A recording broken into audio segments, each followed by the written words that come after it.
5, 4, 3, 2, 1. Good morning, my friends. I'm glad to see you. How are you doing today? This week is Color Week. A lot of my teacher friends have been doing color challenges, and I thought I would give that challenge to you as well. So today, what I'd like for you to do is find some things around your house that are all the colors on the color wheel. There are 6. Many of us have talked about them already.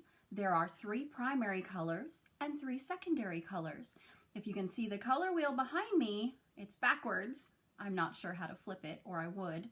But if you can see the color wheel behind me, then you'll know that I have numbered the ones that are primary with a number 1 and the ones that are secondary with a number 2. The primary colors, remember, are red, yellow, and blue. The secondary colors are orange, purple, and green. I've chosen some objects from around my house to make a color wheel, and I'd like you to do the same thing. Here are some items I found around my house. Most of mine came from the kitchen.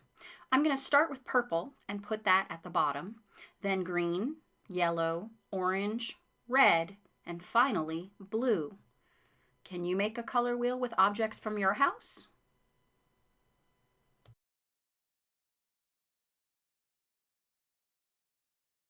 Thanks for watching. Now go make something.